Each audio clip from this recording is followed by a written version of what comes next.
You ready? Yeah.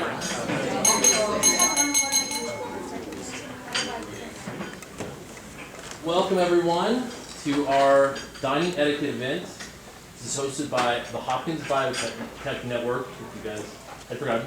My name is David Odgers. I'm the outgoing executive director of Hopkins Biotech Network. We have our group generally seated here. We have the postdocs over in the corner here from Homewood, and then all of our other friends from around campus. Let's see. So I'd like to introduce Dave Walker here and Jeffrey Chen. They'll be taking over for me next year. They'll be giving a little introduction after the event. We have Cathy from the International School of Protocol. She's a director. She'll be doing all the demonstration tonight. She'll do a really great job too. And I'd also like to thank our sponsors. Our most gracious sponsors, we have the GRO, represented here, the new chair of the GRO.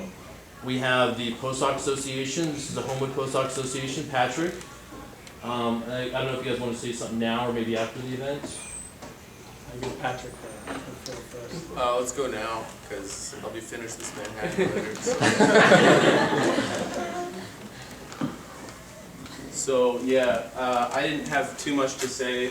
It's been a pleasure working with David and the rest of HBN over the past few months.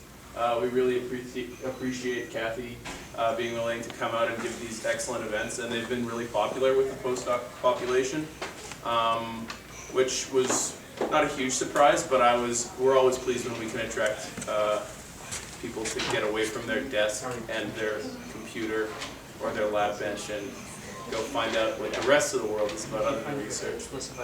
One thing I wanted to mention is that if any of you are graduate students who are considering life as a postdoc and that option, please come over and talk to Table 5, and we can try and talk you out of it, or try and talk you into it. You know, it's a good fit for some people like us, I think. So we'd be happy to give you advice on that. So thank you for coming, and thanks to David and to Cathy and everyone else who helped organize this great event. Thanks for the floor. I just want to thank everybody for coming out. I don't know if you've been to the early events. Cathy does an amazing job teaching us, and today will be no different. You learn a lot. And I hope you tell everybody about it, so that when we do it again, and I hope we have a chance to organize the event again, we'll attract you more. So, that being said, enjoy the dinner and learn a lot, and enjoy yourself. And I'd like to give a couple more thank yous out. So the Student Assembly at the School of Public Health, the Postdoc Association at the Medical Institute, and the Professional Development Office, yes, have all been nice enough to give us a little bit to help this event along. So without further ado, I'll turn it over to Cathy. All right, and I'm going to just go through some things sort of quickly. I have slight problems with this table and that table. I just need you to switch your place cards a little so I have Tom sitting here and there, and that will become clear in a moment. And I just need someone over here as well. If you can just switch a place card around. There's a method to my madness. And once we get the food rolling, I'll go through some things, but I want to talk about seating, and I put people intentionally in seats. So at each table, every table has a seat like this, okay? It's the one, we'll call it, I don't know, 530, right? Which is the face of the clock. Please identify yourself if you are in that seat. Okay, so I know that you know who you are. Okay, that would be you. By raising your hand. Raise your hand. All right, you are the guest of honor. And I'll give you instructions everywhere in the world, and dining etiquette changes from place to place, from culture to culture. But everywhere in the world, the guest of honor sits in relationship to the host in a particular place. So hosts, please identify yourselves. raise your hand if you're the host. The actual, by seating, because the guest of honor always sits. It's a puzzle, I'm not giving you the answer. The guest of honor always sits. Who knows? Correct. Everywhere in the world. So hosts, please identify yourselves. At each table. So everywhere, the guest of honor is to the right of the host. And so what I've done is I've created a host at each table and a guest of honor at each table, so you can practice that. And I'll talk about where our second most important person might sit. Given that, where does service begin? Who is going to be served first? The guest of honor. Who is going to be served last? The host. And I'll give you that there are many ways to serve. You'll see how it is today. But what I want to do is get things started, and then I'll give you some background before that. When you come to an event, generally what you want to do is, if it's not this kind of instructional event, is that you of course would stand before sitting down and wait until everyone comes to your table. I mean, you would be expecting people to come to your table, which I'll have you do in a moment. What would happen then, when everyone's there, standing, is that the host would say, this could be something at your house, this could be something where you are bringing people into your company, where you're a representative for a company, or hosting people in some way. What would happen next is that the host would say, please sit down, please join me at the table. And everyone would then enter their chairs on, you know which side? The right side of the chair. That's right. Entering on the right side of the chair goes back to swords and some other things. Traditionally, the gentleman is responsible for seating in Western culture. The lady, which one? Think it's actually going to make sense only this way. Everyone steps to the right, so the gentleman's responsible for seating. Think the woman to his right. The woman to his right. All right. So you would pull out the chair to the woman, for the woman on the right. If there's no one to seat the woman on your left, you could do that as well. So that's what happens when we're sitting down.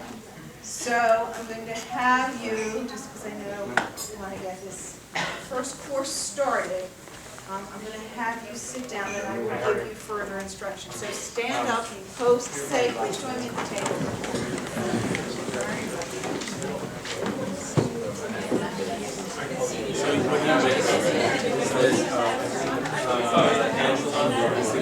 We're going to wait for Lawrence to initiate. He's the host. Oh, yeah. Susan is the host. I think he'll be it. So go ahead, host, whenever you're ready. Everyone just step to the right, enter your chair on the right side of the chair. You might be able to pull out your chair. Good evening. And I know it's hard. And I told him that was his Oscar's thing to say.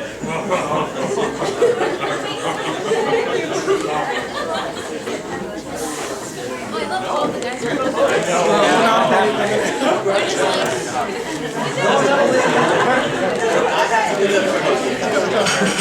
So you have to say, What will happen? Mademoiselle? Women, of course, you have to help the gentleman. Don't sit, have him in the chair, because he's not going to be able to push you in. So you kind of hover over it. Is it the one on the left or the right? This post up. So you just help her out, you cut her off. So it's All right. What would happen next is if your napkin's in an inconvenient spot, you might put it in your lap. You also have a handout, which you can stay where it is. You'll be looking at things in a moment.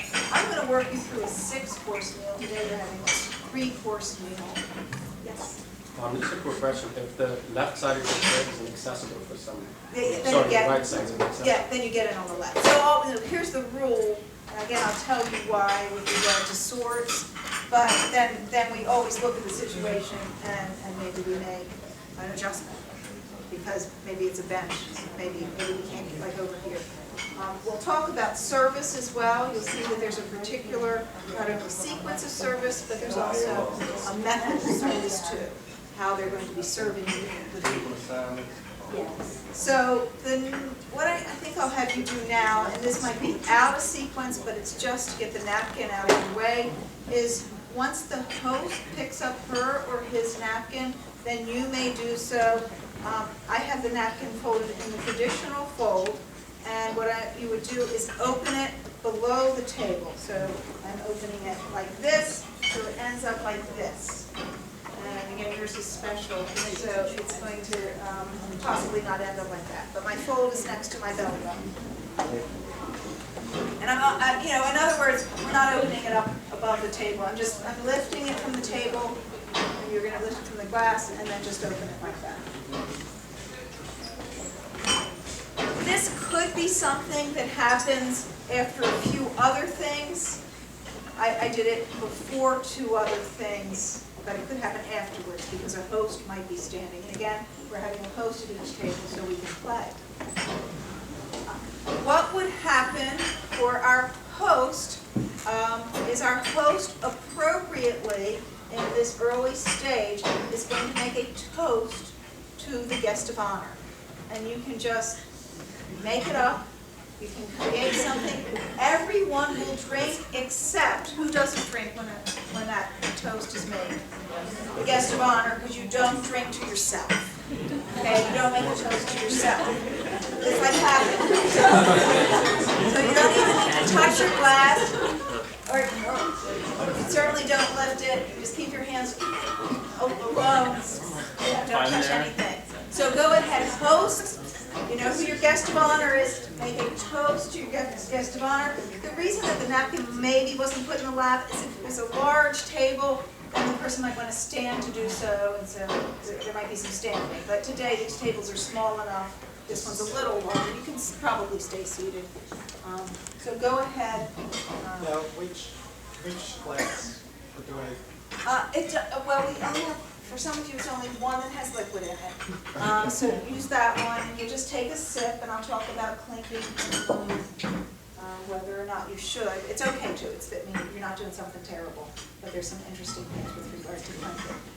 Okay, so host our guest. Please join me. Please join me. I want to welcome our guest of honor. I'm Reese. Here's Stan. From Cheers. Sorry about that, champ. Maybe you should like set my spot.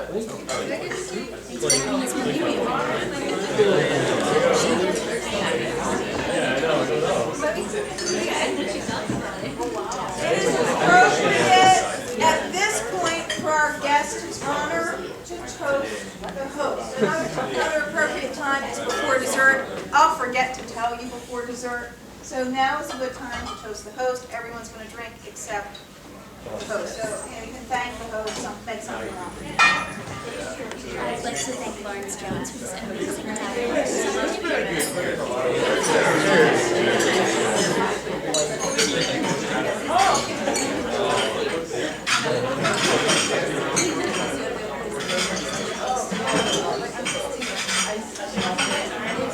It's good to know I'm not supposed to touch.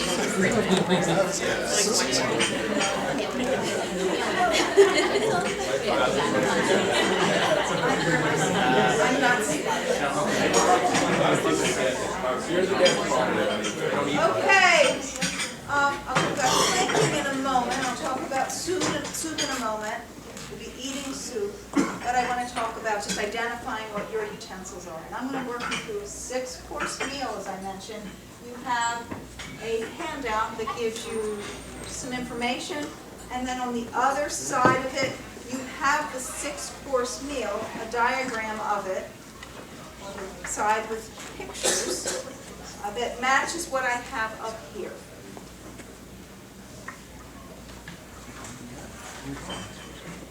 Just a little bit of information that I think everyone already knows. but you want to know which is your glass to toast with. So you can look at the table setting in front of you, and you can think of the car of BMW. Bread, meal, water. That's my bread on the left, my meal in front of me, my water, which will be everything that you drink on the right. You don't want to be drinking somebody else's, you don't want to eat someone else's bread and butter. So consider BMW, bread, meal, water. The other thing that we'll consider as we're eating is that forks, for the most part, are going to be on the left. L-E-F-T, 4 letters, F-O-R-K, 4 letters. Knife, spoon are on the right. They didn't do it intentionally that way. It's just and I know that you see by the diagram that there is a fork on the right that I'll be talking about. That seafood cocktail. I'll tell you a little bit about myself. As was mentioned, and some of you know already, I'm Cathleen Hanson from the International School of Protocol. I've been teaching etiquette for over 17 years. I was a college professor of communication theory and research before, and I was asked to teach all of this stuff. Social skills, communication skills, and dining skills. And it's really interesting. You can have all the skills, kind of technical skills in the world, but to go into a variety of situations, social situations, communication situations, and be able to handle yourself, research has found 85% of the reason a person gets a job, keeps a job, and advances in the job is actually based on these communication skills. So that's why I do that, is to help people as they're moving in their industry. I might work with top executives, I might work with politicians, and work with people from all over the world who want to make sure they're top of their game too, and that they've got everything down. So it might be questions of dress, certainly it's often questions of handling yourself at the table, and then it's things like greetings, and that's going to vary, or how to work a room, and just civility in general too. That's a big thing. How are you then the person who's remembered for all the great reasons? So that's what I do, and we are fortunate enough to get a certain amount of press too, so we are known internationally, and have people, as I said, from all over the world who are asking for our services when we travel places, and we also certify people who teach etiquette. So we're going to look at etiquette in Western culture. That's where the knife and the fork are going to be coming from. The spoon's coming from elsewhere. There's a lot of history with regard to it. I'll tie some of those things in too. So I want to give you a chance to mingle too, so I'll move from table to table. David was interested in if you want more drinks. So if you want to get another drink, I know there's a cash bar and there's also sodas that are available.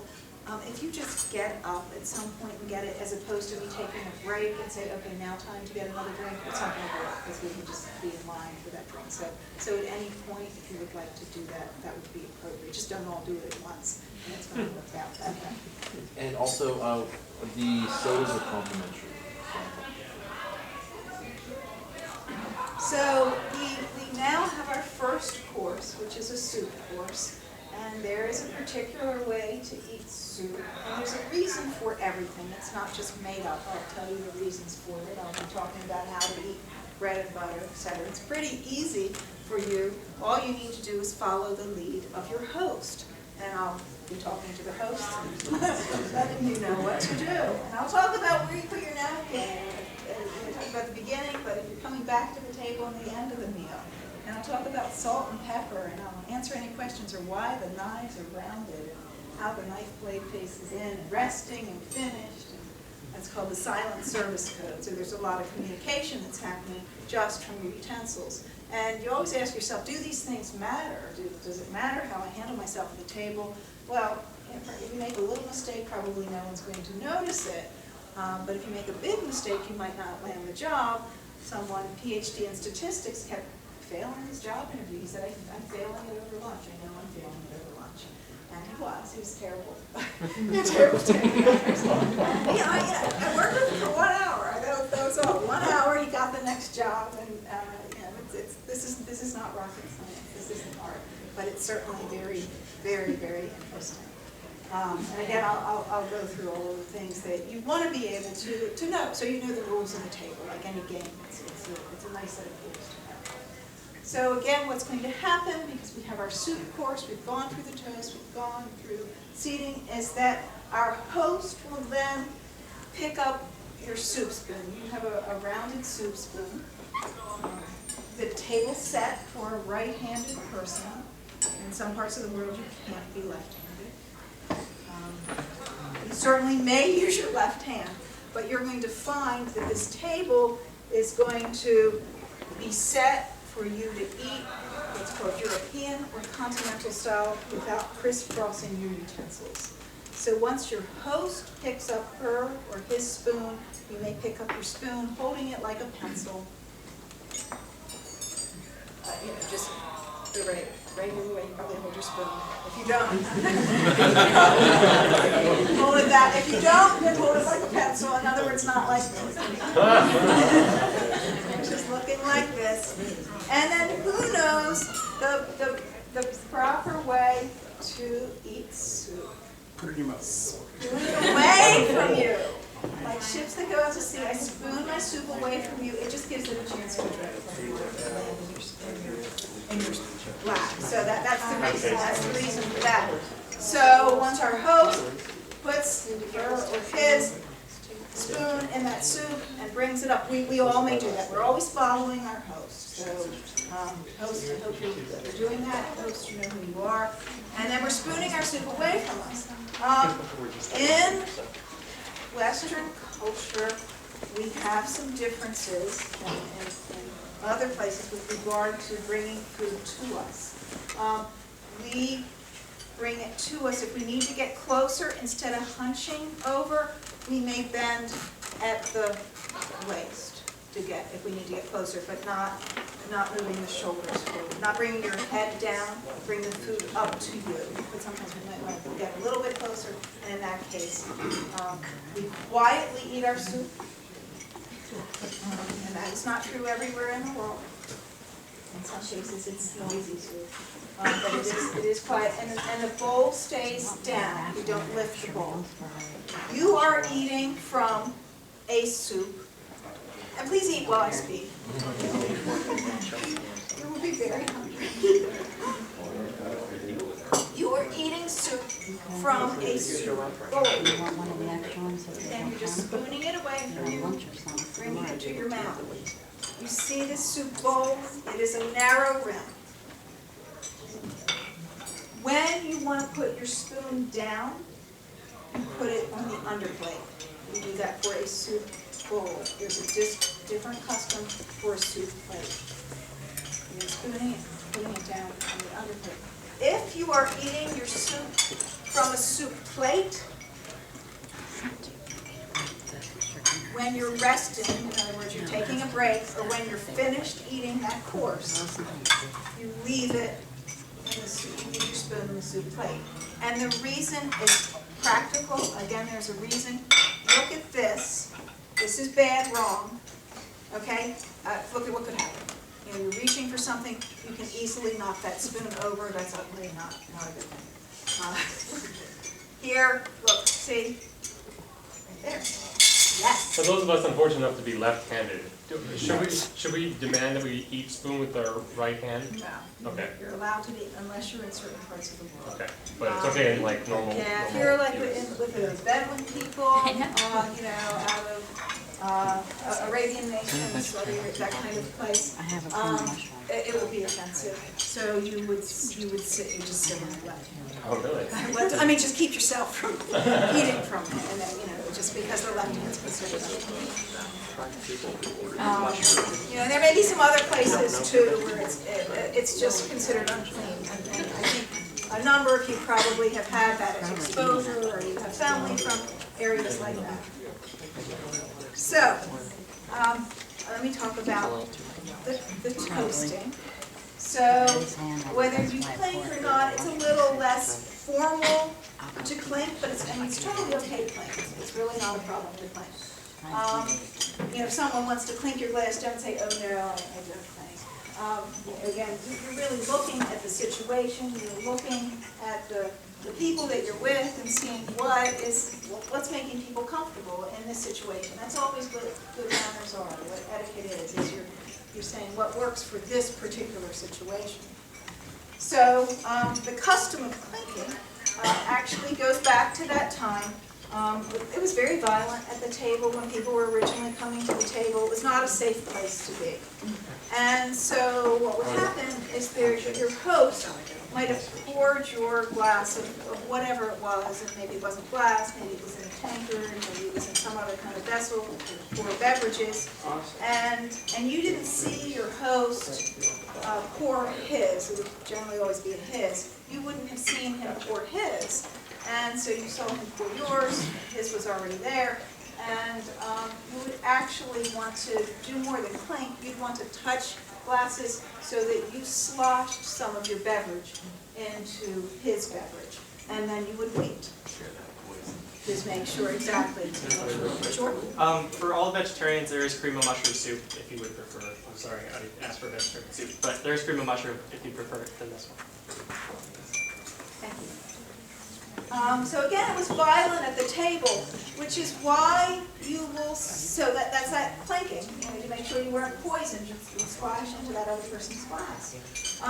The other thing that's very customary outside of the United States for people that are using a knife and fork is to not hide their hands below the table.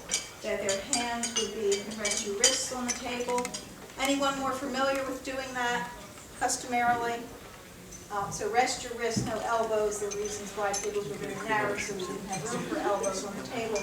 But, and that's because people were killing one another below the table. You had to keep your hands, keep your hands above your head. I mean, in this case, it was keeping your hands so that you could see that. And there are some people who customarily do that from other parts of the world who really laugh at people from the United States who have their hands in their lap. While we look at eating, you can look at eating and you can see where someone's come from. And you can also determine who the spies are. Like, at least you used to be able to. Is even how someone would eat the pie or the style of dining. So I'll talk about two styles, the crisscross style and the continental style. The continental being what's used everywhere who uses a knife and fork, except the United States, which uses this crisscross style, although more now using the continental style, or called the European style of dining. What's the format for question? For questions like you have one right now? I do. Yes, go About ahead. the soup course. You Yes. mentioned the vegetarian soup. So if you are a vegetarian and something is served like a non-vegetarian. Great question. So you would speak to the person who handled it privately, quietly. Sometimes you might not do anything. Like if there was a big mistake, then you would just be quiet about it. If it would create, you're on an interview. Is it rude to not eat the soup? If there's You can pretend to eat it. Just kind of move it. Move it around. If there's something, these are great questions and good questions now too. So you could, if there's something that you don't like or that there's been a mistake and it would create a problem to bring that mistake up to someone, then you would just kind of move it around, make it look. You don't want to embarrass anybody. Always, you don't want to embarrass anyone. If it were an event where there was, you could, again, talk quietly with the person who handled it, who would then speak to whoever's the caterer or the restaurant. There's a little bit of confusion on this table. Is it okay to put the hands on the table or Yes, below the wrists table? can rest on the edge of the table. So it's not okay to put them below the table. Okay. So both are acceptable. Depends on where you are. Here, we can do both here. So if you want to work on eating continental style, your hands are above the table. For me, I grew up with the American style of dining, which kept my hands in my lap. When I didn't have a utensil in it, that hand was in my lap. Both of my hands were in my lap. It's very hard, although I can eat continental style, it's very hard for me to keep my hands above the table. I mean, I just keep throwing them back down there and pull them up, put them in. So in some places they might laugh at you if you had your hands below the table. What are you doing? What are you doing? Because they're used to seeing your hands above the table. The French, I've heard really laugh at people. Or in the United States? In the United States, it's probably not going to matter. Yes. So Cathy, I'm getting down to the tail end here. Okay, so I'm you're down wondering to if the it's tail acceptable end, to tilt. and you may tilt, you may tip. Don't lift the whole thing up, but you can lift the edge closest to you. You can lift that edge up to get Wait, edge away or edge to you? edge away, because you're spooning away. So here's my edge. I can lift just that edge to get every last drop. And is that rude if you're like far ahead of your host? And that's the Slurping it down? well, that's the other piece of it, is that you want to pace yourself if you're not in your hands. So don't eat more quickly or more slowly than everyone at your table. You can see the problem with that, particularly slowly. Because slowly, when somebody's holding up the whole table, the whole event in some cases. I do a lot of programs, and sometimes I'm wondering, why is my program going for so long? And what it is, it was that person in the corner that was keeping the next course from being served. I had a quick question about the Yes. table. So if we were trying to close a business deal, Right? would it probably be better to have hands on the table? Is it threatening? Keep your hands up? It's not threatening, it's unthreatening, it's fine. It's either one's fine, as long as it's not you putting all your arms there, it's fine. But at the same time, for example, like negotiating. Yeah, if you're with someone from a different culture who's got the hands up, you can always look at your host to see what your host is doing. If you want to match your host, that's appropriate. But it's not going to, either way is fine. If you feel more comfortable with your hands just there, that's fine as well. And remember, some of you, as I look around, have your spoons. When your hand's not touching the spoon, I see it sitting in that spoon bowl, and that is very wrong. You're in big trouble. Yes.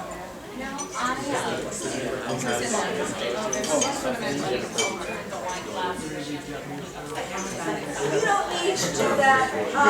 So the question is with regard to if you don't partake in taking alcoholic beverages. It's not something, do you turn it upside down? And sometimes at a catering event, they might ask that you do that, just, that's kind of sloppy for them. But generally, you can just say, no, thank you. If they pour a little bit in there, just don't worry about that. You certainly may lift up your glass as well with alcohol in it, even if you don't drink. Say there's a toast or something, and then it's okay to not take a sip of it. And the other thing is with regard to food allergies. We talked about being served the wrong thing accidentally and how we might handle that just sort of privately. But food allergies, as I'm sure you know, it's important to let the person who's coordinating the event know beforehand. Or if you're going to someone's home, to let that person know beforehand.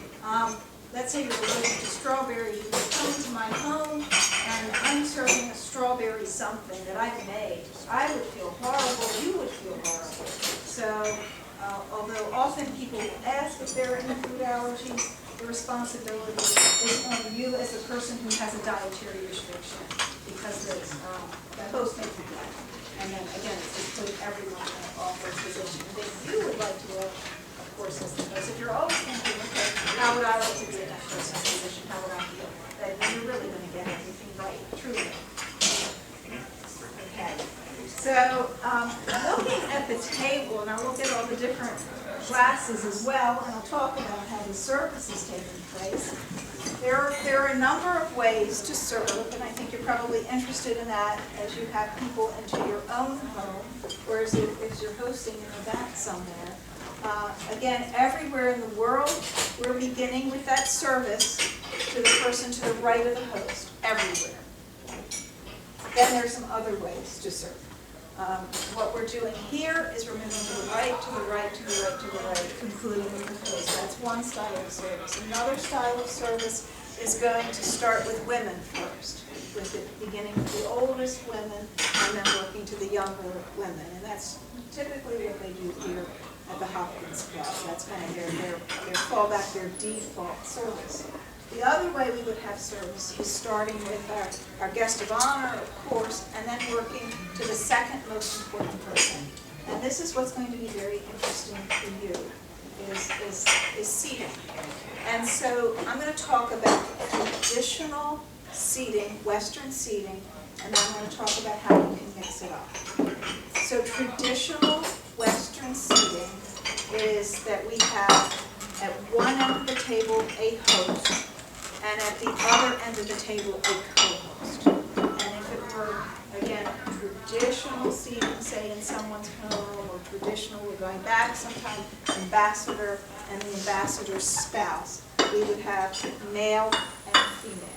And the world doesn't look that way anymore, but at some point that would have been traditional Western seating. And then you would have, to the right of the male host, who would be, anyone know?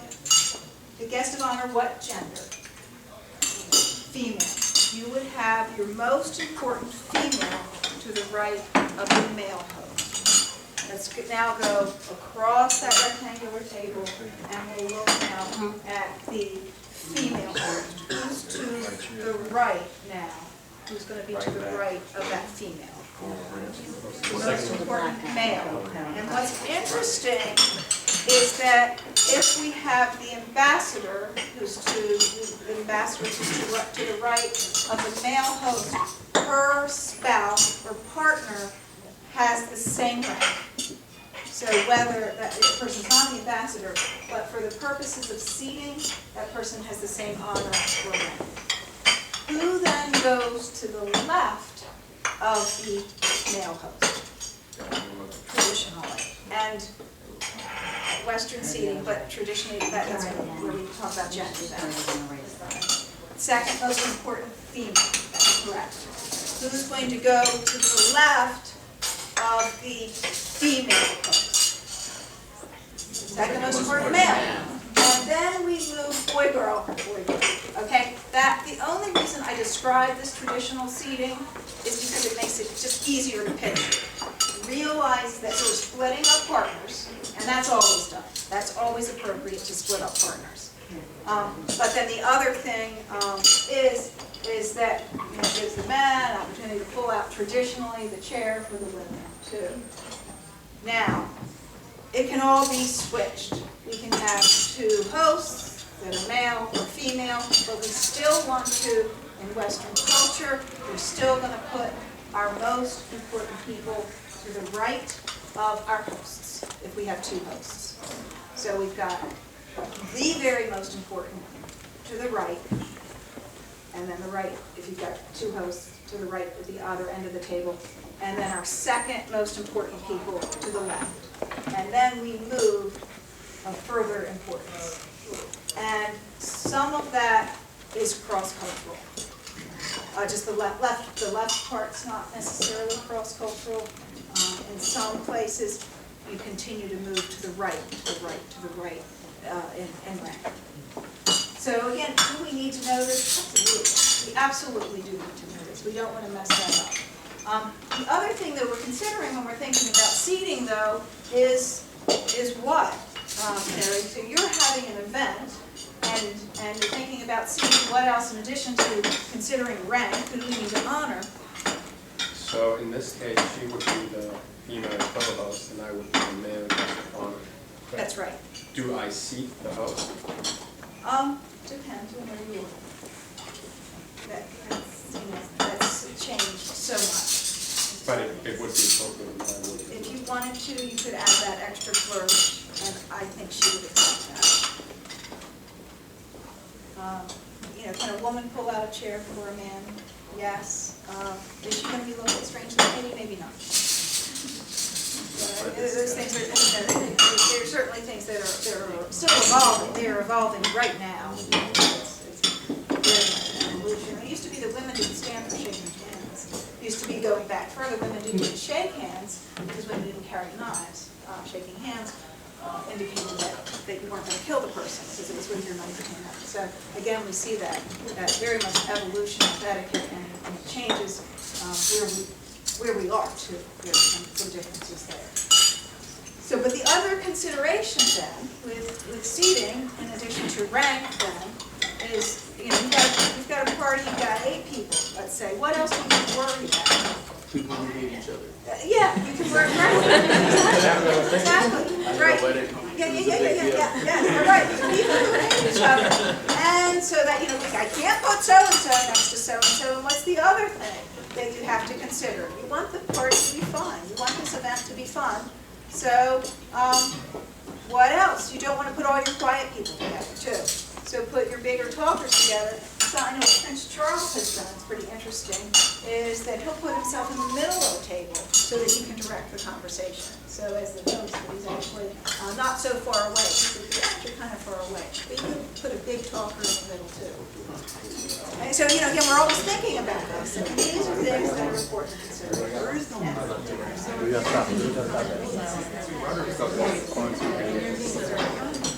Hey, you might want to put it in your lap. Okay, so we have now a palate cleanser to get us ready for the next course. To get us ready for our entrees, and it's going to be sherbet, or sometimes is sorbet. Sherbet's later. And we're going to wait for our host. And the spoon came with it, and then our host will pick up his spoon, and then you may eat this. You want to eat the whole thing. You eat it because it's going to refresh your taste buds. What about the motion? You don't have to. It's not soup. It's not. It's only soup. It's because of the dripping. The other thing that you're going to be watching as well, remember I was talking about service, is you're going to see that there is a particular way in which you are being served. So if you notice you are being served over your left shoulder, beginning again with that guest of honor, we're moving, serve left. And then your plate is removed on the right side. It's practical reasons for it too. It's just making the service go more efficiently. And then when I talk about the finished position for the silent service code, you'll see that the handles of your knife and fork are in perfect position to be removed. You can remember, serve left, remove right by the words sour lemons and red roses. SL, serve left, RR, red roses, remove right, serve left. And knowing these things is useful too when you have, again, a dinner party at your home. You will see beverages, however, are served on the right. Otherwise, it would be very awkward reaching over. Yes. As far as seating, it's accommodate for disabilities. Right.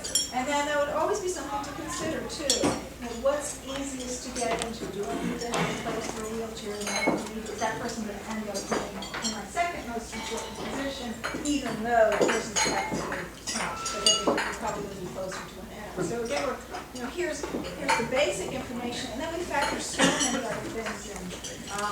Again, a person with a disability, or somebody who doesn't like somebody, who's going to complain about it. You've got this difficult aunt, so-and-so, no one really wants to sit next to. You've got the boring person that for sure no one wants to sit next to. You ask for a favor from someone, you say, please, would you do this for me this time? I'll owe you one. So those, again, are the things that we're thinking about. So I'm going to again talk about the 6-course meal that you have on your little card and that I have here in front of me. And again, I talked about forks on the left and knives and spoons on the right, but you see that there is a fork that is breaking that rule. As I mentioned before, the table is set for a person who's right-handed, who's going to eat Continental style, meaning that you're keeping your utensils in your hands the whole time, like your knife and fork you're holding in your hands. You're not putting them down. You're not going to crisscross over. So what else do you know about where you begin? So when, and you can, if you want to look at the visual, you may, or you can, one person can hold it for a couple people at the table. You're looking at that 6-course meal. So so how do you know what utensil to begin with? What's the rule about that? Who can? Yeah, exactly. So you start from the outside, farthest from the plate, moving in.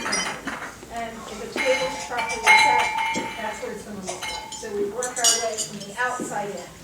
And in this case of this imaginary 6-course meal, what do you think the first course is? Cocktail. Cocktail.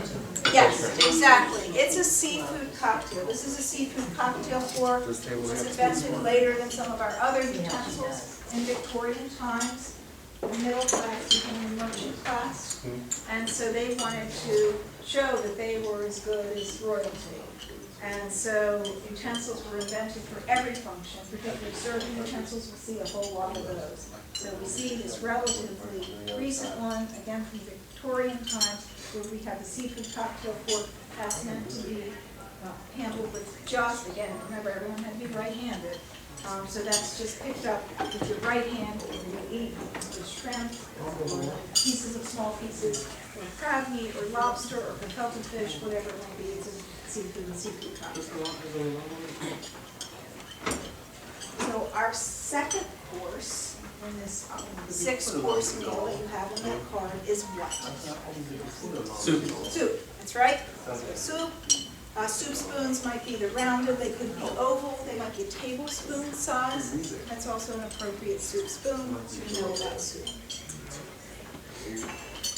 And again, left-handed people, it's perfectly fine to use your left hand in this part of the world and many parts of the world. Next course, third course. Fish. Again, a relatively recent invention that the Victorians wanted to, again, show that they could have silver, they could afford it, they had the silversmiths making this, and they wanted to show that they could use it, have it, and use it. It was a way that they were somebody, after being peasants for so very long. And I'm going to tell you how to hold a fish knife. It's different than every other knife. If you've ever run into a fish knife, which is very rare, the fish knife, you see, it's pointed, it's notched, it's pretty sharp.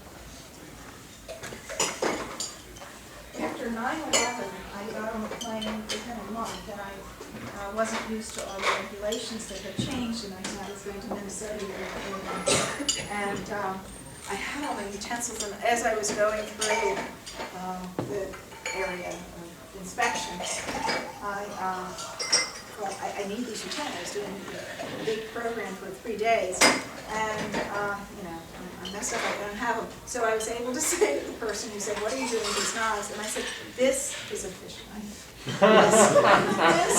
This is a moat spoon." This is, and I went through all this, and it was fine. Oh, she's really interested. So again, it's pointed and notched. What's the notch for? What do you think? It's pretty much almost always. Scraping meat off.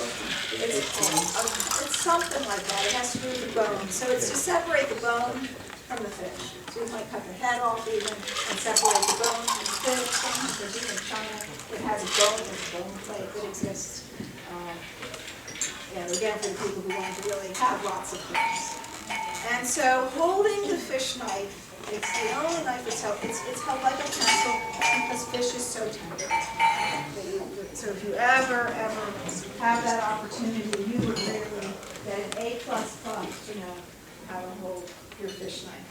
If your dinner knife is held like this, fish knife like this. Why? Because it's so tender. Because you don't have to cut like that. Because you need to push down to cut. So if you have one of those and you just cut your fish with your fork, is that non-starter? You don't get the job? It depends on where you are. You're probably not going to have a fish push. You're probably not going to have fish utensils. Is it like this? It's like this. Yeah. Just like, like your spoon. It's kind of held like a spoon. Yes. What is the rule on bread at the table? Want me to talk about bread later? I'll talk about Okay. bread. Yeah, no, bread, this is a good time to talk about bread. I want some bread. Okay?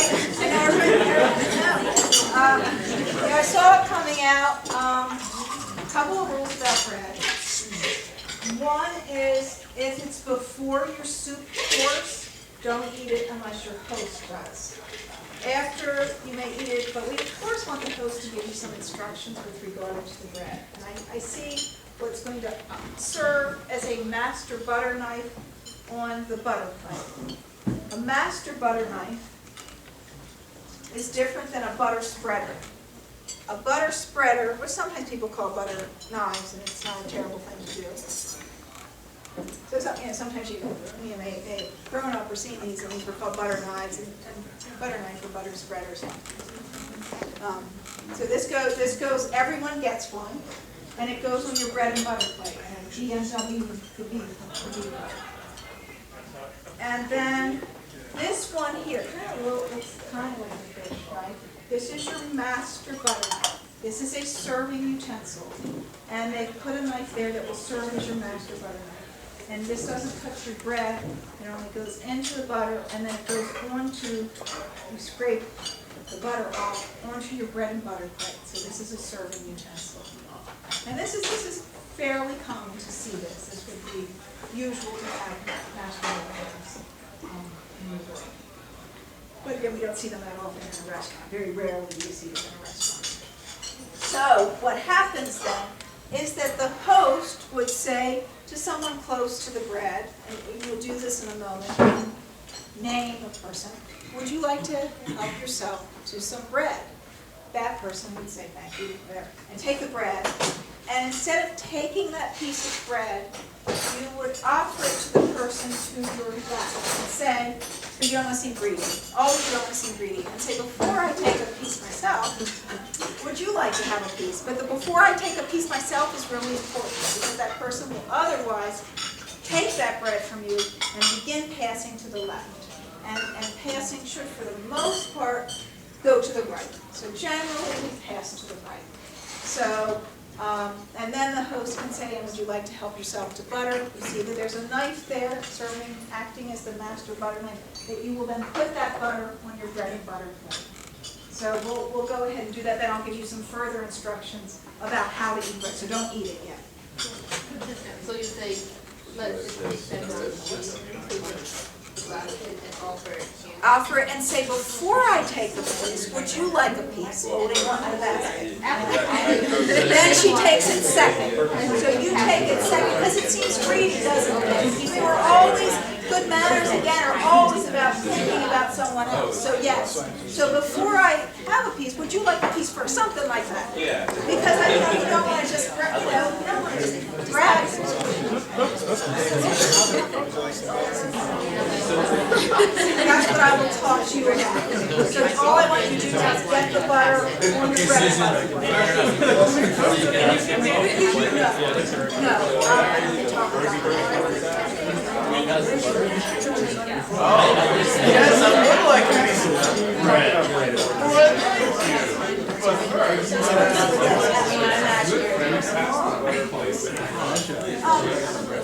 Second. So, because it would be hard. So at this point, all I want you to do is get butter on your plate, your bread and butter plate, and get with the master butter knife. That's the one that's sitting there. Is there a rule for passing the butter as well? Should always go to the right. Does the same person pick up the bread have to pick up the butter? No, that's not. Maybe the butter's closer to somebody else.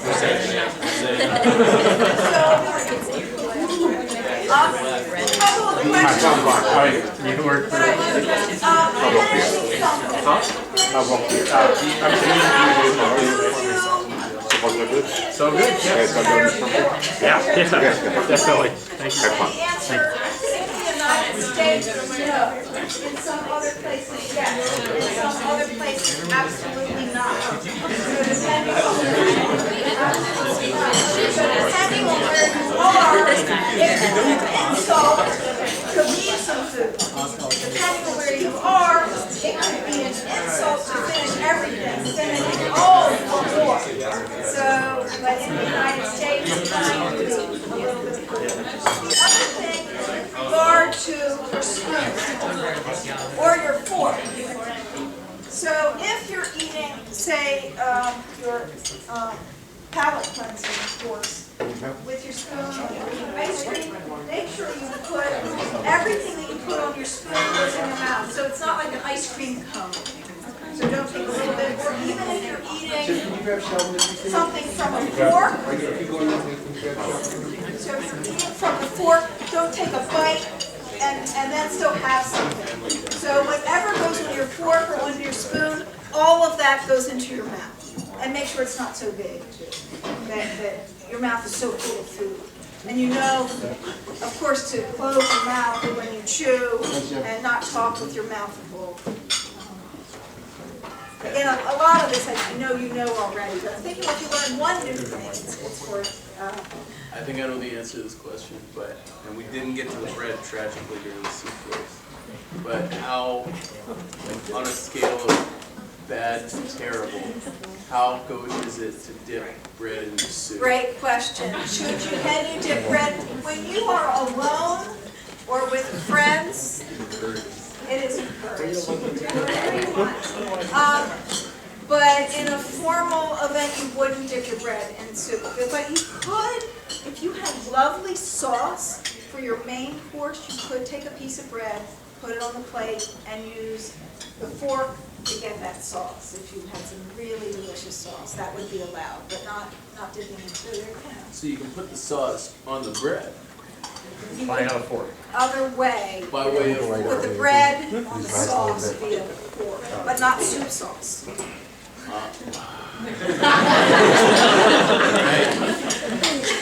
win some, you lose some. What if your host does it? If your host does it, you can totally do your host does. You know, your host does. Party at my house. But you know, that's the other thing is it's fun. I mean, you know, not only is are these things that are sort of interesting and have historical origin, but hosting an event is fun. When you think about the people and the food, and the table itself is a canvas. I mean, that's fun too. I mean, it's art. It's art that you get to decorate, that, however you want. You can bring in things, flowers are certainly interesting, candlelight, tea lights, those kinds of things. I mean, it's beautiful, it's lovely. You're creating a mood, and you get to play. Does the bread plate stay? Great question. The bread plate, the beverages, the bread plate stays in the Now, I'm going to talk about using a butter spreader. Realize you don't have a butter spreader, so what you're going to do is you're going to use your dinner knife, but don't do anything yet. A bit of information. So leaving your bread plate where it is, you are going, anyone know how to eat bread properly?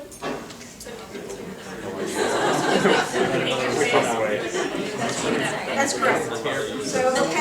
So you tear a bite-sized piece off, and then I've got my butter spreader going to do it. And then I butter that bite-sized piece. You may use then your dinner knife and then you put your knife down. At this point, you're going to put your dinner knife on your bread and butter plate. And I would have my butter spreader that I put on my bread and butter plate. So I'm breaking a bite-sized piece, buttering that bite-sized piece, and eating that, keeping your bread and butter plate where it is. And then bring the food in, don't worry about crumbs. Keep the plate where it is, keep the plate in the If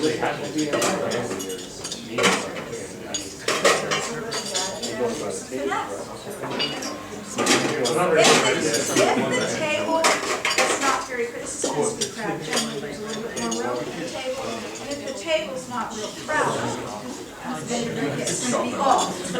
Use that to the fishnet. But only if you Does don't have a finger. anyone know why we do the bread like this?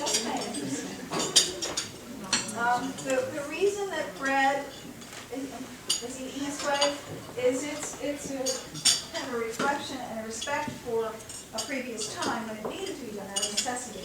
So there certainly was scarcity in Western culture. And so when bread is at the table, you know what it is. Oh, no, I was going to say, are you supposed to switch hands? Don't worry. Bread, spread your butter on the bread and then switch hands to eat It doesn't matter. It doesn't matter. But you can do it that way. But that's a good idea. That does not matter. That doesn't matter. So it's a question, so you have your butter in your right hand, you can then put the bread into your right hand. So eat with your right hand is what you want, and it doesn't matter. But what, here's the scarcity, so that bread, that piece of bread, a roll, might have been what you had to eat all day, but not just you, someone else, or a piece of bread at the table. So you would take only what you would eat at that moment. You wouldn't want to bite into it. Other people were eating this bread too. And then when butter came along, that was of course much later, you would butter only what you would eat. Butter wasn't refrigerated, it was first at the table, so you didn't want to spoil that bread. But really interesting with bread. Bread was used as a plate. They held the sauce. So if you were, you might have China, or if you were someone who didn't have China, then and then you give it to the dogs, or you give it to someone poorer, those kinds of things. So again, it's sort of out of respect, but then it makes it not look greedy. So it goes back to the quantity, but still now not making this look greedy. What if the bread's like really tough? Are you allowed to use both hands to bread? You may use both hands, it's fine. You may use both hands to break a piece of bread. And bread in different parts of the world is sometimes softer or it's flat bread. And here in the United States and some places have crustier bread, and it's expected that you might use both your right and your left hand. So you're not just eating with your right hand. How should we hold the bread? So holding the butter spreader, I'm just holding it like this. So I don't have the handle sticking up. I'm holding it how I'm also going to end up holding my knife. So I've got the handle tucked in, coming out toward my pinky.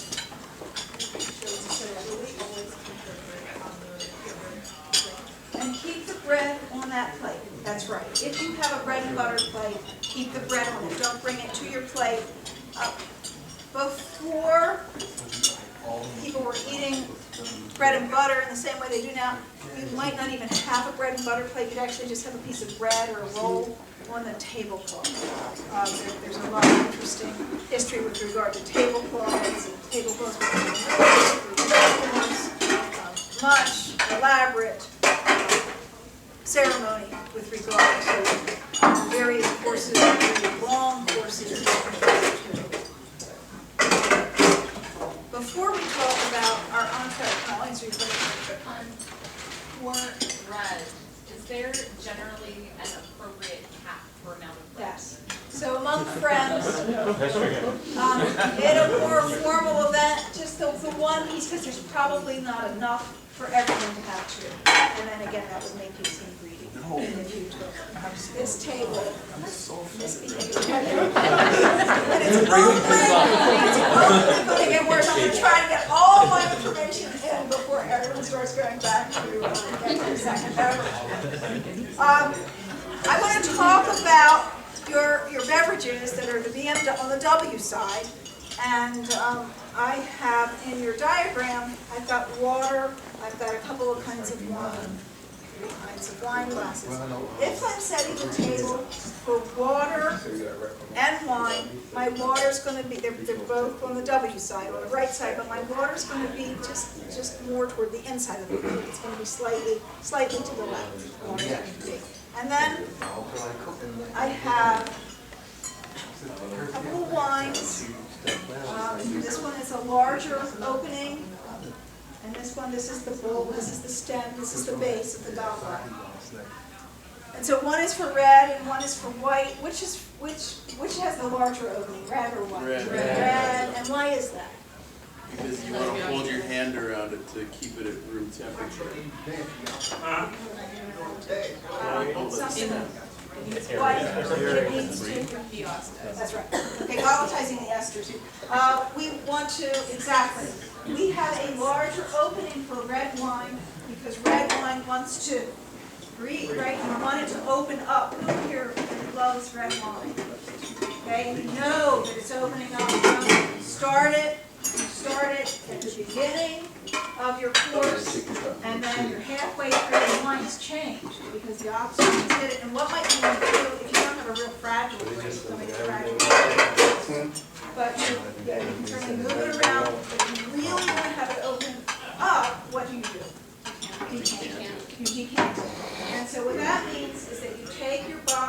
of red wine. It's got to be a robust enough grape that you're not going to break it down the mash.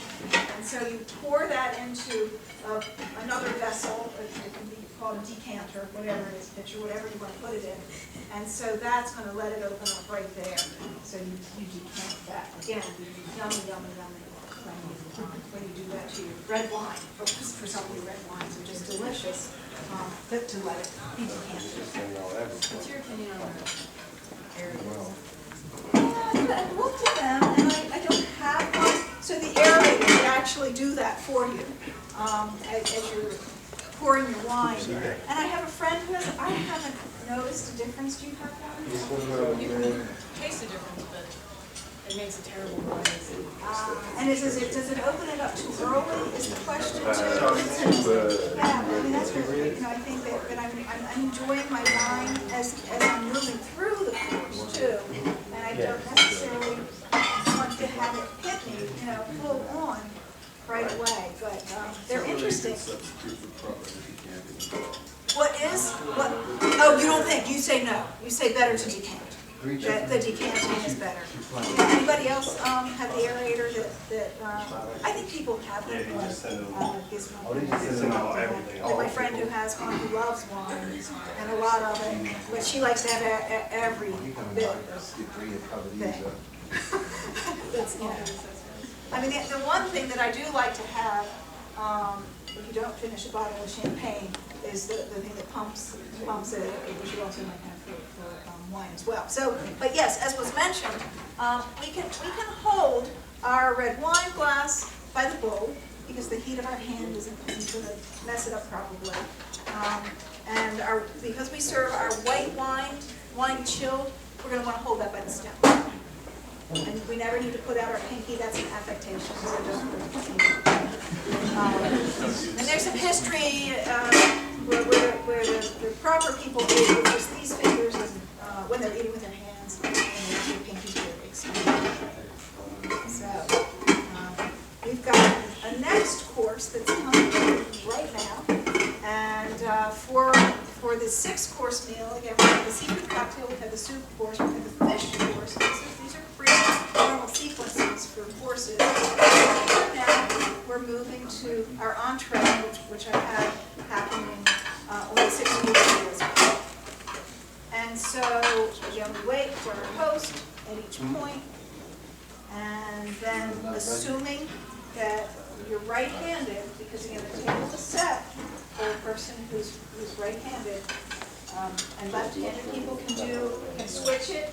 People whose custom is from origin, who feel it's inappropriate to eat with their left hand, can switch it as well. So, European style is going to, again, assuming you're right-handed and you don't have any objection to eating with your left hand, you're going to have your knife in your right hand with, this is the handle, and it's coming out under the pinky. And I'm extending my index finger, and the fork really mirrors that. And our knife goes in our dominant hand, which for everyone was their right hand. That allows us to cut them. And these utensils are designed to be held this way. They evolved over time. Really, history of looking at utensils, early forks, like pitchforks, people didn't know what to do with them. And again, they went through evolution. American style. So you go high. There's a difference there. It has to do with utensils that were brought to what's considered to be world. So you serve these. The plates is in front of you properly. Your food that you need to cut is going to be at 6 o'clock. It's going to be closer to you. Once everyone is served, the host is going to pick up the utensils and will stab your fork the edge of the thing you cut. And then you will cut one piece. Just cut one piece. And then you will rotate it, eating continental style. You will not flip in your fork. You're going to rotate it into your mouth. Again, it's designed to be held this way, and one is also designed. Switch and Don't switch hands. The continental style, you don't, you keep both utensils in your hand. You're holding both of them. I'll tell you what to do when you want to put them down. For like the lemon, for the fish. Great question about lemon. So if you want to squirt the lemon on your fish, we see it wrapped, which is going to help it from squirting all over. Just put your hand out to avoid squirting someone. I know someone, I heard from the person who didn't hire the person, someone lost a job at the interview lunch because of just not holding, not the person squeezed lemon in his tea, nothing squirted. The two candidates were equal, and the other candidate went like that. And the person chose the candidate who, he said, the person who told me the story said, I thought he was going to be more considerate in other ways as well. To consider that I'm not going to squirt, that maybe this lemon would squirt somebody. So again, we're always thinking about people who are going to be okay. So what's the etiquette? All right, we're getting concerned about salt and pepper. Salt and pepper, and there is totally an etiquette with salt and pepper. But just again, remind, there are two styles. Does everyone want to eat Continental? Let me talk about American as well. That's another style. It's becoming a little more passé too. Cutting looks the same, and you have a picture. You do also have a picture of it on your handout, which I showed you as well. And then you put your knife down on the rim of your plate. If you're eating American, your knife goes down on the rim of your plate. Your fork then, which has food in it, moves into your dominant hand, right hand, left-handed people, left hand, and your hand goes in your lap. So if you're not holding a utensil, that hand is in your lap. For Continental, you're holding both utensils, you're not sticking your elbows way up in the air, you're just holding the utensils, and when you want to put a utensil down, they both go down. And this, and you see this on your handout as well. This is resting. For American style, it's similar to that. It's just that you've got your knife more perched here, but no part of your utensil, once you pick it up, no part of it touches the table or the tablecloth. I know there's much concern about salt and an impatient table here. Passing the salt without instructions. So, what do you know about salt? We did not write for you. It's delicious. It's not good for you. It's a flavor enhancer. What about eating at passing? What do you know about that? Always pass both. That's right. Salt and pepper travel together. The reason why is that if someone says, please pass the salt, and there's someone, the next, you just pass the salt, and the next person has salt and pepper, and we're looking for both of them. We're going to have to talk to two people about it. So, you pass them together. You don't take some on the way to someone else, the person who asked for it. And then you don't pass across somebody. So you and you pass the shortest distance as well. And there's something else with regard to salt and food. And this could cost you a job as well. Ask the person to do that if they want salt first. It could, but there's a bigger point. Henry Ford was not hired who did this. The auto manufacturer, he was known for this. There's something you can't do with salt. Spill it. There's salt patents that had a really interesting history. Salting it before tasting it. Don't salt your bread. Yeah, you do that before. And because what it said is that you made a decision without full investigation of the information.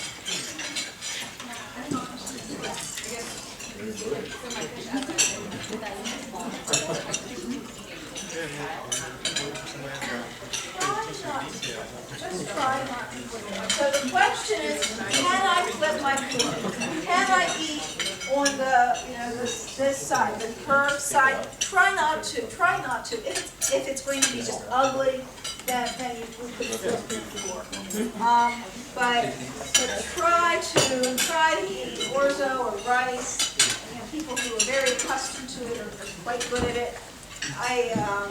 You can even have your hold something else in place too, like if you stab something. There's when I do the etiquette certification program, I go to a restaurant that has a boneless chicken breast and it has kind of some orzo that's kind of slippery.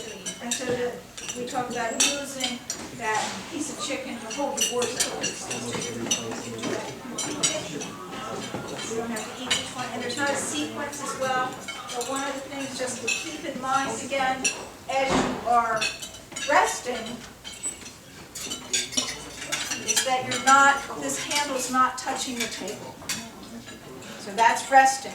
You're pacing yourself with your dining companions, and when you are finished the course, finished looks like this. So this is at the clock. This is about 4 o'clock. And so that is going to remove right. That's going to allow them to grab that too.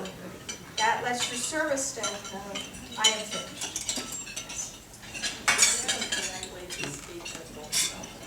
Yeah. And this is a great question. It's about removing something that you don't want in your mouth. And so it could be bone, a little bit of shell, it could be an olive pit. If it's something that's not a messy, gross thing, it is appropriate now, and this is where etiquette has changed, well, no one's really looking at you, to use your fingers to push forward whatever that is, the olive pit, the bone, the shell, and just put it on the side of your plate. If somehow you got something like bristles, which hopefully this wouldn't happen during a job, and if you have during a job, let's say swallow. Then you can put your fork up to your mouth, and that's just so disgusting. Hide it somewhere. Other things with regard to hiding too. Let's say you were serving iced tea and you wanted to sweeten your tea and you had packets. The table's pretty. Again, it's something that's artistic, and we don't want to see it littered with packets of food. And no one here has a coat draped on the back of the chair or a handbag. It doesn't look pretty to have this trash, or to have coats on the back. Imagine everyone, it looks like a coat room too. If everyone put a coat on the back of it, or a handbag, you put your handbag in your lap, it's small enough for it. What if you have to sneeze at or yawn? Okay. So sneezing, sometimes it just happens very quickly. So turn your head away, bringing your napkin up. And yawning, the same with anybody else. Pretend to wipe your mouth and just block, not like block your mouth. And get your yawning. If you have a coughing fit, you're going to sneeze a whole bunch, cough a whole bunch, you of course want to get away from the table, which I want to tell you about leaving the table mid-morning. So if you're leaving the table, we're going to get to your question in a second. You want to know where to put your napkin. You're going to always exit on the right side still. And again, logistically, it makes much more sense to exit than enter on the left. You certainly do that. But what you're going to do is exit on the right, and you're going to leave your napkin in your chair, almost as if you're holding your seat. At a very fine restaurant, they would hold a napkin and they put it on the back of the chair, and they could put it on the arm of the chair, and then you can put it back on the table for you, or it could just stay there. And traditionally, if a woman got up mid-meal, what would happen? All of the men would stand up. And she might say, oh no, please, but they would do it anyway. And if it would create a huge disruption, what a man might want to do to show that he is a gentleman, and that chivalry is not dead, and that he's gone, all of that. is that he might just kind of stand up a little bit, just kind of like halfway, maybe just bring his shoulders up and do a little nod. And women, you can do that too. That's what I do. That's what I do. The nod. In my case, I'm a nod. It's not on. I'll get your question, then I'll come back. So if I ordered the flounder and Ying Ying ordered the chicken, and we both, you know, were enjoying our meals and talking normally about how good it was, and we wanted to, you know, I wanted to take a bite of hers and she wanted to take a bite of mine. It's going to get to the same answer that I have from all the time, and that is among friends. Really? So you can't do that in a formal thing? Well, you have to also consider that some people are totally disgusted That's his role. by that. Some people, right? That's his I mean, role. I'm not gonna Ask say those type of questions. but I'm sure in this room, the thought of eating off of somebody's plate is disgusting to some of the people in here. And then there are others who just always want to do it. My daughter always wants to eat off of my plate, and I get a little disgusted by it. Actually, opens her mouth, she comes by me if I see it, and opens her mouth when she visits me. Question about continental style versus American style. And say I'm trying to close a business like towards the coast, and I'm in the deep south and my business partner is incredibly conservative. Is it possible that I might offend him by using continental? Yes. So it's a really good question. Could I offend somebody by using the continental style? Those people are pretty much dying off, literally. So there are some people in the United States who feel that the continental style is the right way to eat. And in fact, and again, if they're dying off, they're very old now. They used it as a way. So there were people, there were immigrants that were coming from Europe, and say in the 20s, 30s, and they'd say, oh, how gauche, this person is eating what now is considered the sophisticated style, which means you travel abroad, they're worldly, all those kinds of things. So chances are that you're not going to run into that person in business with. If you see your host is using the American style and you suspect that your host is that person that I'm describing, then by all means use the American style. If you would offend the host, use the continental style. Okay.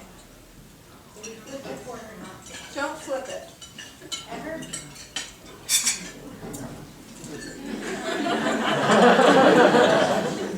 It's interesting. You go to Italy, you might see in some parts some differences too. I will say never, and that doesn't mean never, okay? And so the rule is sort of never, but the rule is, okay, like driving 40 miles an hour. The sign says 40 miles an hour. Do you always drive 40 miles an hour? Do you ever go above 42? Right.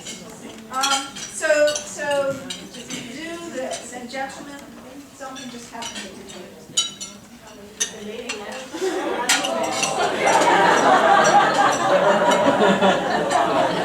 then sit right back there. She will come back to the table. When she comes back to the table, stand again, just right where you are. And again, you want to handstand. If it seems like you bump into your person serving you or something like that, then by all means, do that. So really not for you. Really work on not for you.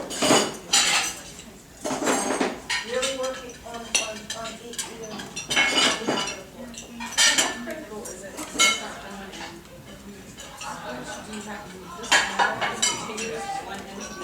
So this table's set, so you start from the outside in. So it's just set that way. So good job. So that, that again, that's how it's just going to be set that way. It doesn't matter, no, it doesn't matter. Oh, great, okay, great. So you don't have to start eating one thing and then another thing. You can switch it all around. You can eat it in whatever sequence you want. Great question, really good question. So the question is about the napkin. So, how should you use the napkin? And again, it's sitting, folded. Let me just tell you how to fold a napkin. Not in a big, complicated way. But a napkin, this is a big dinner napkin. It's a linen dinner napkin, and it's a big square. This is half of it, and then it's folded here, and then it's folded here. This is the creased part, and this is the creased part. And if you have people over, it's nice to do this for them, so that, here's my fork, I pick it up by the top, and again, this is not an elaborate thing, it's actually conveniently, I pick it up by the top, I pull it down to my lap, but look how it's folded, it does that. If it's properly folded, it's actually going to do that, so it easily does it. How to use the napkin. You don't have to do big wiping, you just bring it in a blot, you have it sitting here like this. You want to consider that the top part of it's going to make more sense to be on our mouth because the other part's on our lap and next. So, you don't want to, you certainly never want to spit anything into it. And what else is a horrible thing that happens with napkins? Yeah, okay, if food, so food might spill on it a little bit. Hopefully not a lot of food. If a bigger something spilled on your napkin, what you would do is you would take that bigger thing and just while no one's looking, just put it back on not to eat, but just put it on the corner of your plate. And that's very real. That happens. And sometimes things like for me, when I have salad, it jumps off my plate every time. It actually leaves my plate. I don't mind if there's a little bit of salad, but if it's a lot of salad that's jumped. The other thing is we want to consider what to eat when we're having that interview luncheon, and don't eat something that's going to be hard for you to eat, like that's going to get caught in your teeth too. Spinach, like I love a spinach salad, but it always gets caught in my teeth. So I find whatever's the simplest thing to eat when I'm doing the business luncheon. I'm supposed to already put it on the finish. That's a great question. Right. So the question is before the host is done, can you beat the host to the finish line? And ideally, everybody's going to be watching everybody. So the host is going to be paying attention, seeing the guests are sort of getting finished, knowing that the guests are looking at her or him, and thinking, okay, well, I better speed it up or I better slow it down. And then it's not wrong to finish before the host, and that's a really good question. But don't finish so far in front of the host. If the host seems to be more slowly eating, then pretend to eat some more. Maybe slow down, eat a tiny bit more. Okay? Because you don't want to seem like this fast eater. We're kind of watching the host, but the host should also be paying attention to you and wanting to. Oh, okay, I need to finish my food. Right. So for instance, I can't finish my food. That's right. So You can be resting. You can be resting for a while. So she's had enough to eat, but she sees people are still eating. So she's just going to stay in resting for a while. She's going to keep the utensils in resting until it's closer to the time that everyone is finished. Because otherwise people would get worried. They'd see, oh, you're finished, we better hurry up. But in fact, you just don't want to eat as much as other people, is what's happening. And that signal that you're finished is going to make people, they're aware of it. What do you do if someone offends you, like someone reaches over during formal dinner and Takes that food? Yeah. Oh my gosh. Because I've had that happen before, and if you say something to them, they get really Right. I don't have a good answer for it. In a formal dinner, someone, I guess we always have to think about the other person. And just don't go out with them very often. Because they go here. I think we all, we always have things that our friends do that bother us, or people, acquaintances. Maybe they stop being our friends. I have some people I won't eat with anymore because it's just, they're just such hogs. And they just go crazy and they're reaching for everything, reaching for my food, and it becomes a stressful meal for me. And I go out with some, and I know that's what's going to happen. But what if it's an interview or business thing? It's not going to happen. If it's your person who's interviewing, it's not going to happen. No, I mean, let's say our host is interviewing all of us. Right, And which this is very gentleman real. reaches over on the plate or takes something Oh, off the plate. great, and you know that person's not getting a job. So the question is, But do I have to say something? no, don't say anything. Then you won't get it either. Right, exactly. Nobody likes a tattletale dog. So as we know, getting a job involves going to the interview lunch or the interview dinner, and sometimes both. You're on a campus somewhere, overnight, several days of interviews, and they take you to dinner, and they take you to lunch, and sometimes you can tell that they're really not evaluating you. I mean, they're not, they don't have, and so that's kind of true. But sometimes they are, I mean, just sort of depending on the culture, and if it's, they're dealing with clients, multi-million-dollar clients, billion-dollar clients, all of those kinds of things. They want to see how you handle yourself in those situations.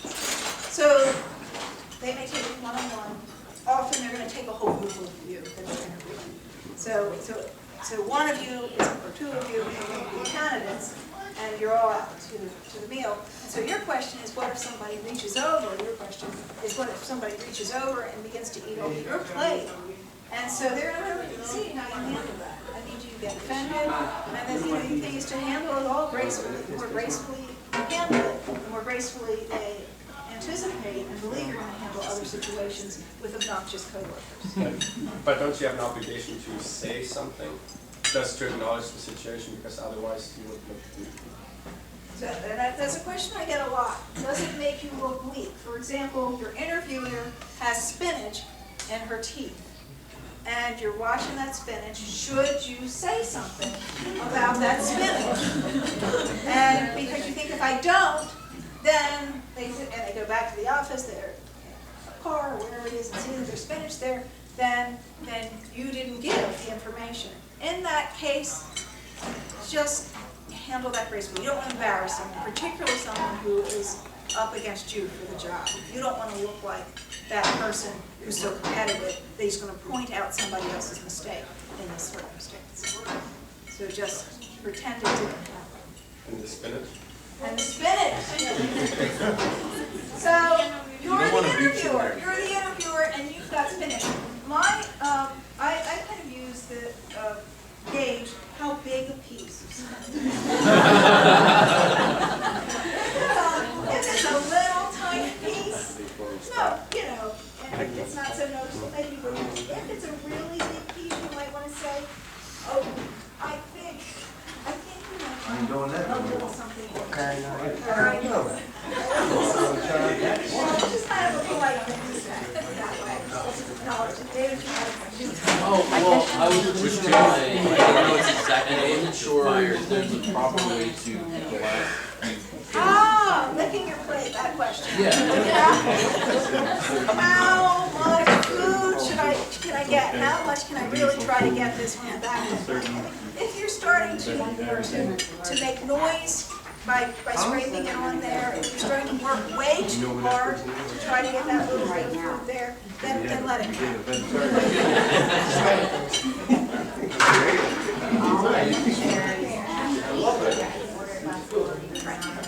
So what to order at an interview lunch or an interview dinner? And can I have alcohol? Can I order that? A good interviewer, hopefully that's what you're going to have, is going to lead you. And you're going to be able to follow the lead. If your host does not drink and does not say, please have a glass of wine or something, then don't do that at all. And then, of course, you want to order the more moderate priced thing on the menu. Again, when you're taking a client to lunch, you're going to guide. You're going to say, I really recommend that, and I recommend that, and then what's important for you to do when you're in the position of taking a client to lunch is to follow whatever the client is having.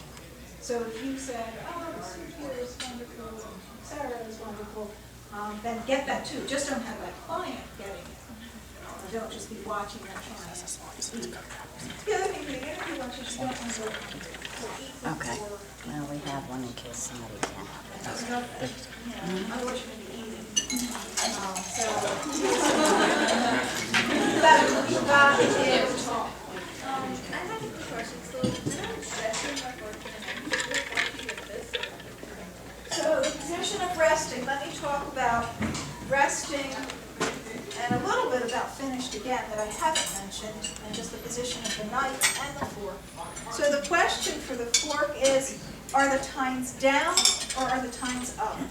Remember, this is the silent service code to the wait staff, so they don't care if they're up or down. Typically, when we've been eating American style, the tines are up. When we've been eating Continental style, it's just naturally going down. But what we always want to make sure we do is have the blade of the knife both when we're setting the table and when we're putting it down, and when we're finished, the blade, the sharp side faces inward. And there's a reason. People, when they were coming, again, it was violent at the table, what they would do is they'd actually point the sharp part towards somebody, and that meant, I'm going to kill you. So, dinner knives are different than steaks. A dinner knife is rounded. Cardinal Richelieu during the court of Louis XIII was disgusted because the men at the table, they were picking their teeth with the sharp knife. Remember the knife that, it was the handshaking hand. It was also the knife that was a small knife was at the table. Your dad was eating with it, literally cutting and eating with that knife. And then we moved to a pointy little knife, the steak knife, we consider steak knife now. We're watching this evolution of silver. And then this pointed knife, they were doing this, well, Cardinal Richelieu really here.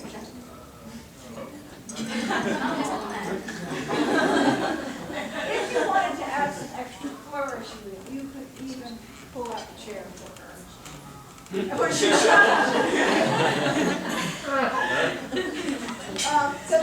So blade sense, we're filed and rounded. So that's why we see the rounded dinner knife. And then of course all the peasants want to do the royalty did, of course.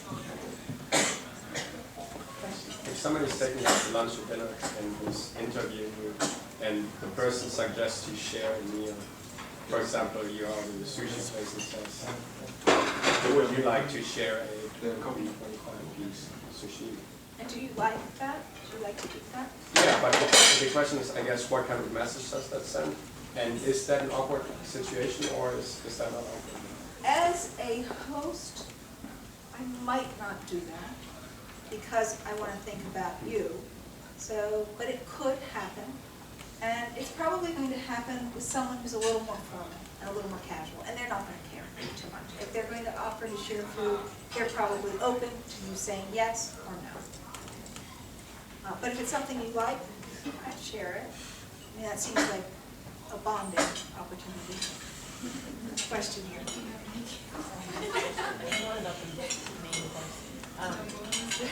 When you're cutting like a meat dish, is it one bite at a time? It is. It is. So the question is, how many pieces can we cut? So it's one bite at a time, and it goes back to that same concept as the bread. Is that it might be some food that then is given to someone else who's more fortunate. I mean, there are places in the world still that have communal vessels, and the most important person begins by drinking out of it, and then you pass it to the next most important. The least important person is the last one to drink out of that. So, in places that don't do that, are worried about your and we just take what we would eat at that moment. Yeah, I think you mentioned this, but if you have a reason you're not trying to eat or say you have something else that you want to eat, so you're not Don't switch. So you kind of know a reason try to put it on. So you do. You can. So you can eat off the back of your fork. You are capable of this.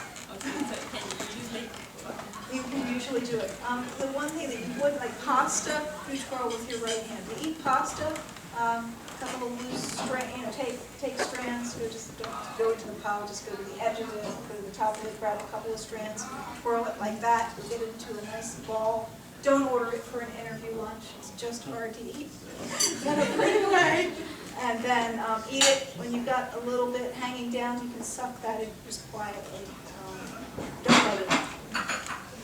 Now I'm clumsy. Like I spilled a little bit of my soup during the soup order. So like how do you recover if I like knock something over or spill something? No big deal, just no big deal.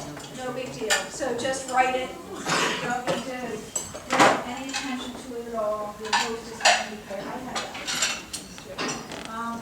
And it's just not a big deal. But you know, order something. Hands all over the place. A burger would be fine. Yeah. We don't want to touch our face a whole lot in general. Dessert, we don't put lipstick on the table. If we're itching a lot, I'd excuse myself and get up, but you can certainly something like that. We can put a napkin, as long as it's not a big motion of disgusting something, you're okay. I've been curious about this like party thing. Why is the salad knife bothering the suicide? We are getting to that course next.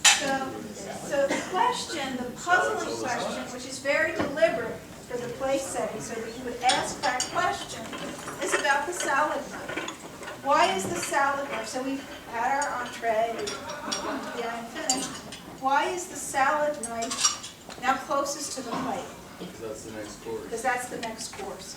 And why do we put salad after the entree?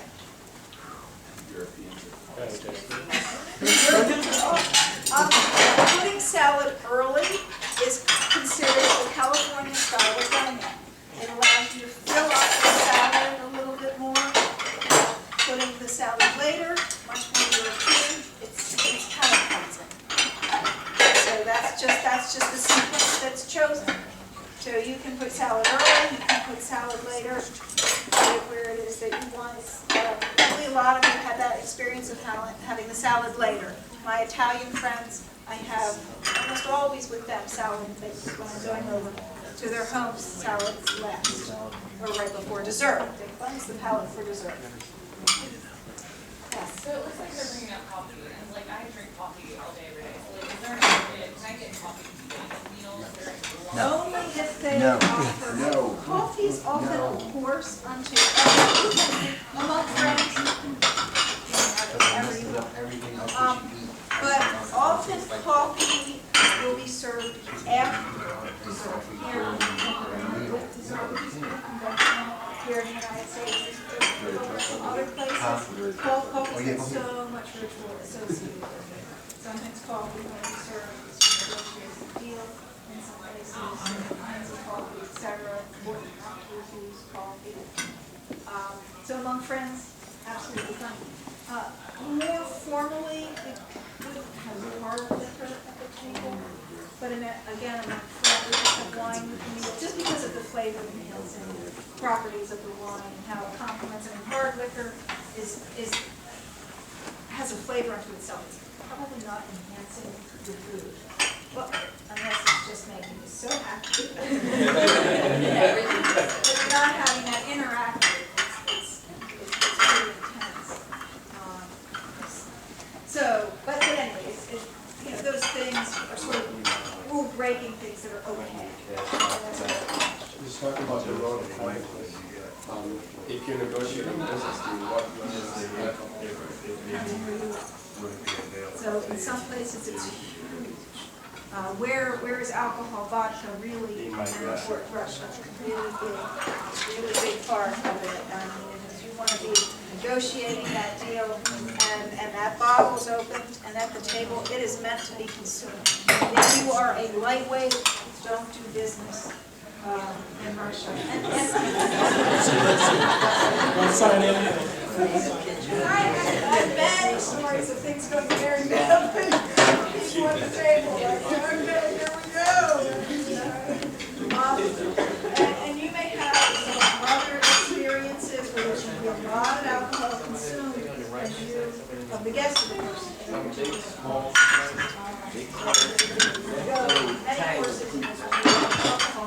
If it's going to be a problem for you, then you can say, I have a medical condition or something, because they may be expecting that there's going to be a whole lot of alcohol consumed. So if you can't do it, find a way without being insulting, because it can be insulting. So say, I'm not allowed to drink something, and let somebody know. It's often, sometimes it's the wife of the person in somebody's places, so you're able to whisper something to them and to help you out.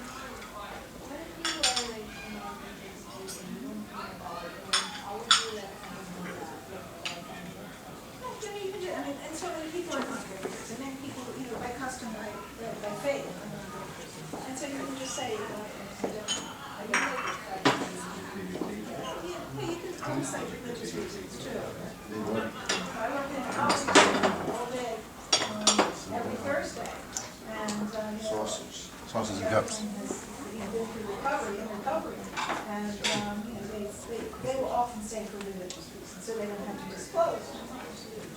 So I don't drink religious reasons. You were saying about pasta, you always eat with the right hand. Like throwing pasta. But I guess when I was growing up, I always was taught you put the spoon in the right hand and the fork in the left hand and you throw it on the spoon. Yeah, you do that. Is that like a formal thing or is that like a More family thing? informal, and it may be a family thing, and it may be a regional thing. So without the spoon, generally it's going to be in the right hand. It's not wrong to put it exactly as you described, where you put it in the left hand, you have the spoon, and again, that tends to be a little bit more formal, more in the country, and instead of the cities, but it also is, it's depending on the region as well. Pasta originally was eaten with the hands. We look at Italian art, and we can see them holding up something like spaghetti and opening up their mouths. Again, it's all an evolution. I had a question just about interviews, and I was feeling that one like sync an interview with your posture. So like, is there like a correct continental way place on your seat to sit so you don't lean into your that's food? A really good question. And if you lean back, are you too like is that bad? Some of you, I believe, have been schooled very deliberately to sit right in the middle of your seat and to sit very erect. And for those of you who have done that forever, that's very comfortable for you. In general, and again, you can tell where someone's from by how they sit. And at the table, so much for the table. In general, you're going to sit about in the middle of the seat, and you want to just plant your feet flat on the floor, and you want to be comfortably erect. And for those of you who their whole lives are more erect, then it's going. You're going to be comfortable being just appearing more erect than most of the people here. You can look here. I can look at, get a sense of how you're used to being at the table. That's right. I mean, it can look ugly at the table. And so, in general, if we're looking at European style, we're looking at comfortably erect and not hunching over. And that's something that's evolved over time. People certainly didn't always eat that way. Just to mention a few other things at the table, and then I'll walk from table to table, but I do need to tell you how to eat dessert now. This is just sitting in my blank plate. This is a charger. You could have a place plate, and it's just not to have an empty space between your forks. Sometimes you go to a restaurant, between your fork and your knife and your spoon, and you just won't have it. So this is just there. This one's for decoration. The other one might be there, and you might even have a soup course that goes on it, and then it is taken away at some point.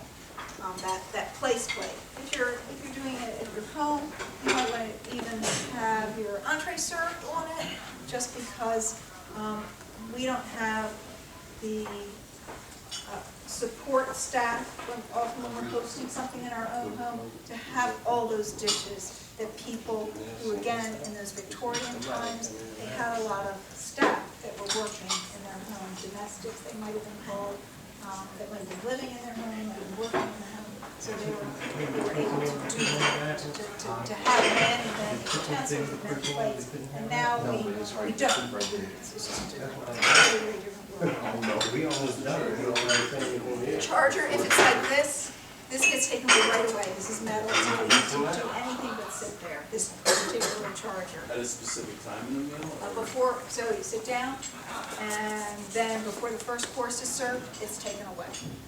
Really? Yes, this charger, this kind of charger. If it's a place plate or a service plate, we might see some different things. It might not be taken away. Sometimes it will be, sometimes in some establishments that are a little bit more formal, and those are so few now, that they would take away that place plate before your first course. But now, more, I'm seeing that place plate used for, maybe against soup. Okay, so the question is when to get up from the table and use the restroom. We want you to think about this logistically. If I get up in between courses and the next course is coming, everyone's going to be waiting for me. And so a good time to go would be maybe after we've been served, so that they're not going to wait for me before beginning, because we want everyone to be served before, of course, we eat. So that, you know, again, a good time is before. Obviously, for a business lunch, we probably don't want to get up at all. I'm very thirsty, Cathy, like horribly. It gives me issues. Right. Is it really huge for coffee? No, you don't have tea. When you leave the table, should you say excuse me or just get up? And so you would say, excuse me, all right, don't want to disrupt anything, so you might even sort of quietly say, excuse me. You know, you don't need to get everyone's attention, except for, it's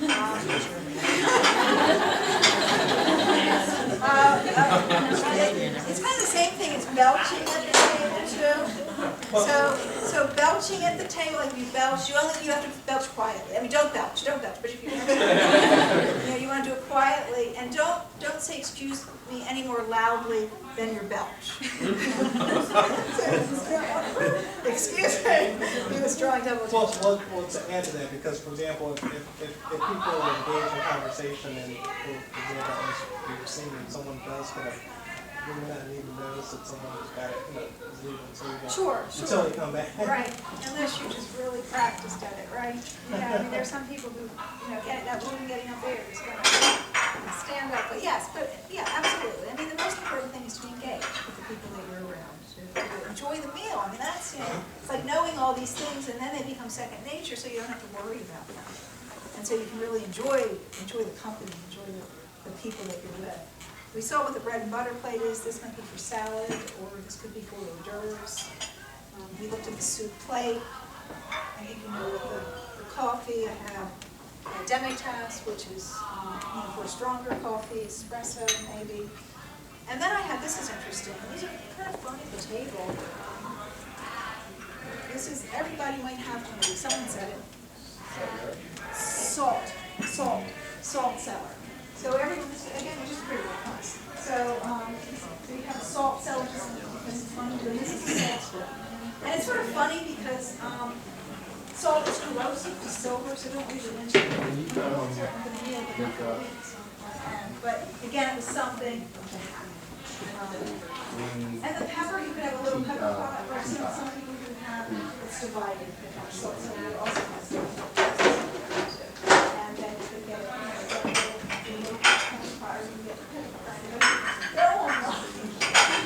see all the things that exist in it, they're interesting. Again, it's art. It is art. It is so much art. When I was first on my own, and my mother said, "Do you want silver?" And I said, "No, I have no interest in silver." And then I got into this business, and I saw that the history of silver and silver itself is tied to table manners, and silver was at its all-time low relatively. And so, silver's very expensive right now. And so I bought a set of silver. My mother then went to auctions and was buying like bags of silver, some silver plate, and I was able to identify it because I made it my business to do so. She was buying bags for $10. So I have you know how that phrase, abundance of riches? I have so much silver, and again, it wasn't something I was interested in, but it's fascinating. I mean, the silver manufacturers were really mean to each other. So Decorum was a really big one. Tiffany still does it. Ones in Baltimore aren't in Baltimore any. They merged. They stole each other's patterns. They broke the dies. They brought people over. So it's, you know, it's history and it's art too. And silver is interesting. I'm fascinated with silver. Still waiting for this table so I can give you instructions about eating your. It's not our fault this time. I think we're set though. We got all. Oh, you do? Okay, you are all. Okay. So, so the pattern of silver I have, it's a multi-motif pattern. A person named one of the patterns, two of the patterns. Same designer, Gorham. Two different ones. A person named Heller came over from France, worked for Tiffany, worked for Gorham, and they are multi-motif, means that each utensil looks different, and they're scenes from mythology that are just deep scenes that are gorgeous. I have one spoon, it's a Tiffany spoon with Diana and the stags, and the spoon now in my market is $160 for this spoon. So I have one. But it's interesting. Again, it's interesting. All right. So you would pull your utensils down, and Fine Restaurant actually might pull them down for you, so that your spoon is going to be on the right, the fork is going to be on the left, or you can keep them where they are. If you want to switch it if you're left-handed, you can just actually grab them and put them where you need them. So this is how to eat dessert with a fork and a spoon. The spoon is going to be what you're eating with. If you have like a gooey dessert, this one probably doesn't warrant a spoon, but I just want to show you how to do it. If you have something that's got a lot of liquid to it, it could be cake and ice cream, it could be juice or some kind of fruit something. Again, you just could have some liquid with it. You want to get everything. So you use your fork to just brace it or cut into it. This isn't absolutely precise, it's just I need to handle it sticky in it. And the spoon is held like the soup spoon. And then I'm going to eat like that. I'm going to break into it and hold it. And I'm going to eat my dessert like this. I'm going to eat it with the spoon. I'll do it. You try it. I'm eating with both the fork and the spoon.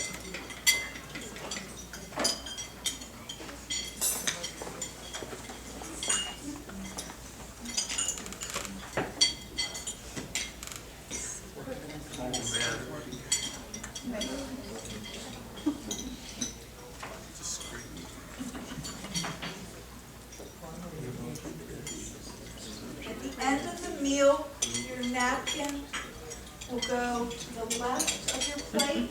You don't have to fold it up, you just don't have it real messy. You just to the left of your plate, put a napkin. We're what we're began. And so I'm picking it up off my lap and then putting it to the left.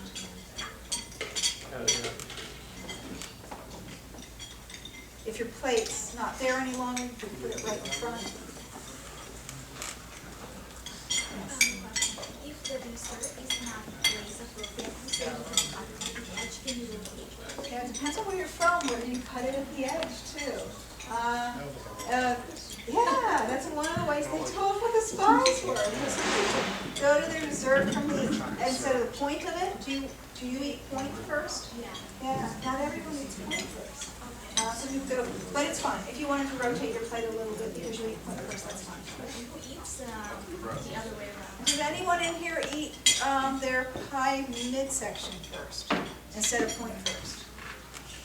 It tends to be European, although it must have changed. Because I know there's some people with European background. How do you eat your pie?